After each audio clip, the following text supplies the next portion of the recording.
It's Miss Katie again, and what game do we have today? Barbarossa. And who sent that to us? That's John. Oh, John Bannerman. Very good, and he's with who? Hi, John. It's the D word. Wait. I can't read it. I don't have my glasses on. Diffraction. Entertainment. Right, so. Sorry, guys. And why did I take everything out of the box for you? Because it's really heavy, isn't it? It's easier for me to hold. Because it's a very heavy game, isn't it? Yes. All right, and why would the Germans call this Barbarossa? Because who was he? What happened to Barbarossa?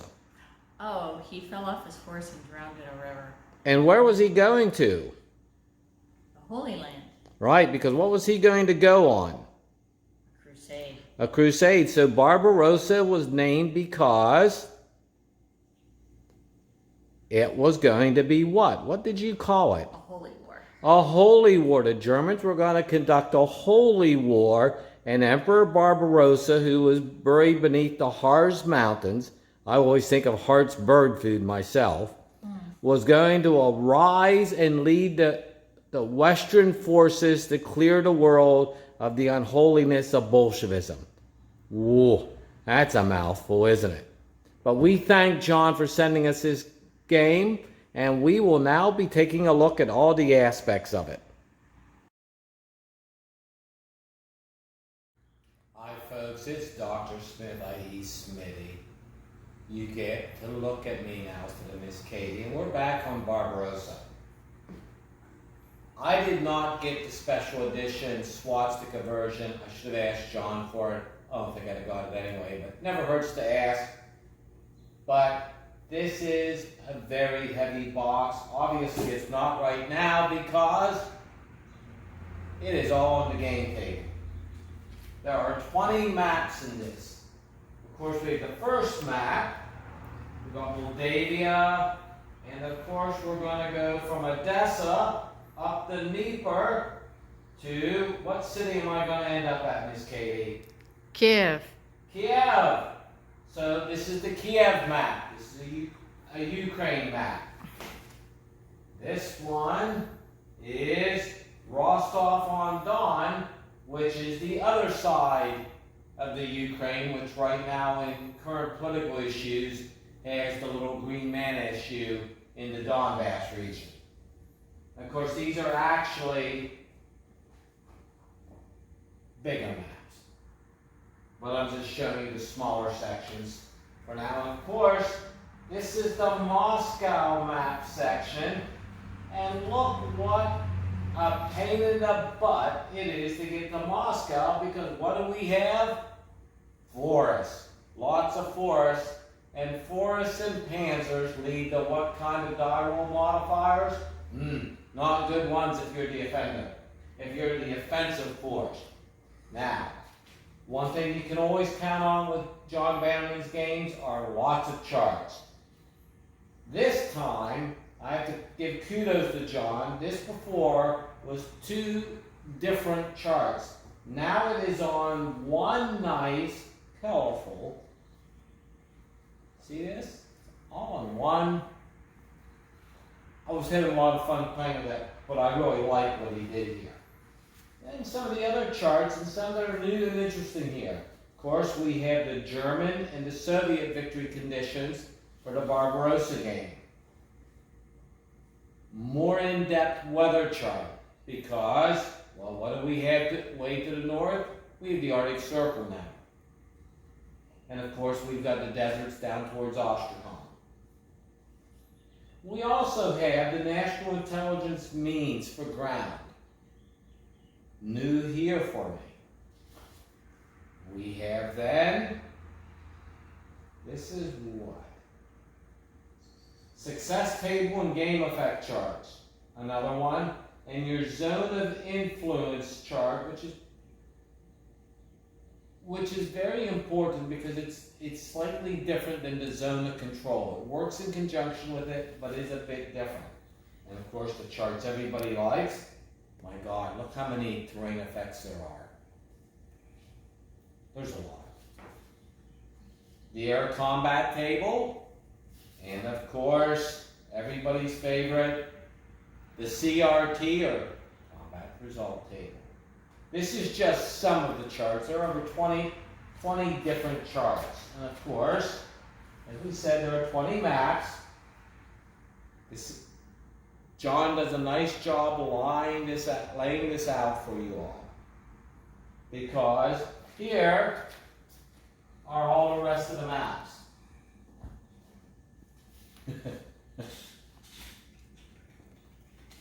I counted them. There's 20. In addition to the other 3 back here, there are 20 maps. There are, I think I told you what, Miss Katie, 27 counter sheets? I think so. Well, it might be 26, but there's a lot of counter sheets here. You will wear your fingers out before you get them all punched out. And if you happen to be one of those silly people who clip your corners, you're going to have a lot to do. I will be doing this sometime in the near future. More game charts, of course.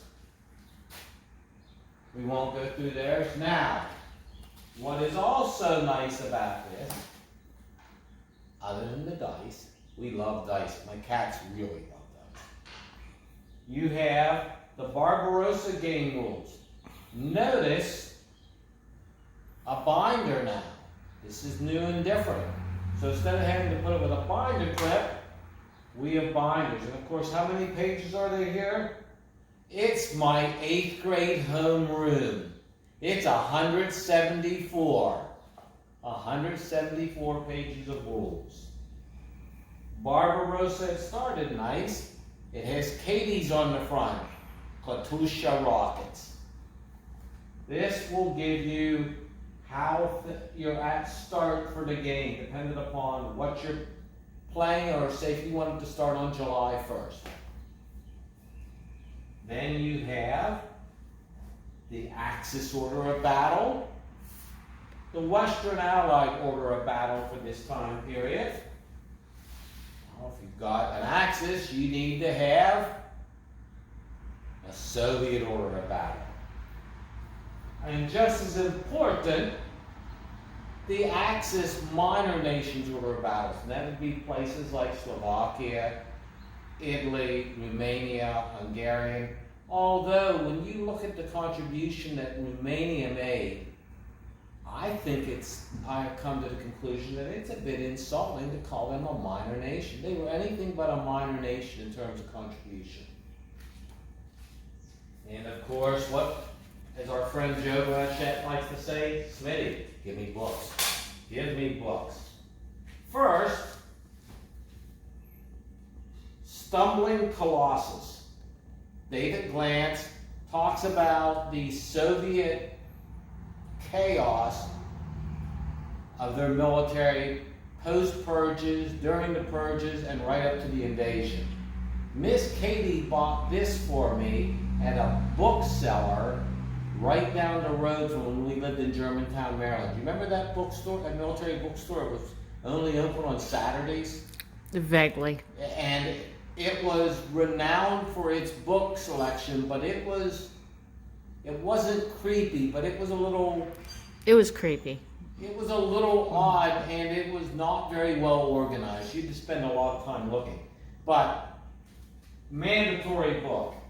Chris Bellamy's Absolute War, very nice volume. Single volume work. Is it the best? It's pretty good. It's hard to beat. It's an enjoyable read. Richard Overy, I tend to like Richard Overy as a writer. His book on strategic bombing is very good. This is also a fun read, and of course it has T-34-85 tanks on it. What can't you like about that? There's tanks on the cover. Maybe the single best one-volume work is Ostkrieg. Now, Ostkrieg's, I don't want to call it a failing, but it's done mainly on secondary sources. Well, I'll tell you, or being done mainly on secondary sources, it is a tour de force. It is truly a stellar work. Y'all want to read this. It is so good. Now, Death Ride. Mosier also did a very interesting book on World War I. Good read. This is a more in-your-face kind of read. Good read, though. And then there's our friend, this is a big one, isn't it? This is doorstop. Craig Luther.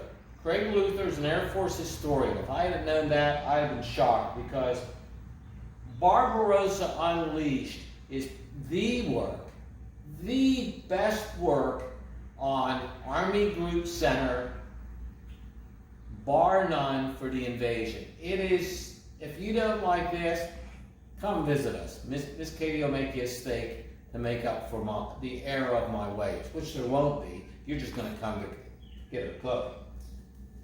Why do I talk about these so much? Because when I was growing up, there was what we would call the purple, well, they really weren't purple, kind of a deep maroon series of books, the deployed series of World War II.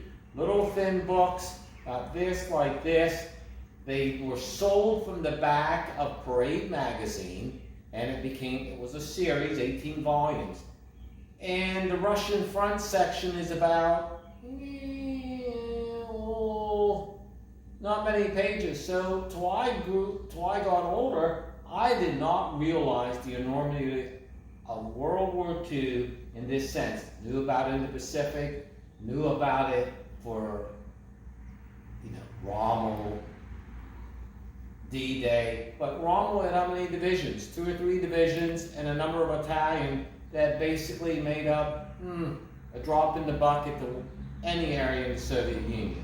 So if you really want to know World War II, you gotta know about these guys. And Luther's book, it's on Amazon. Start with it. Good book. And as always, what do we say to our friends, Miss Katie? See you later. See you later, and thank you again for watching. Bye-bye.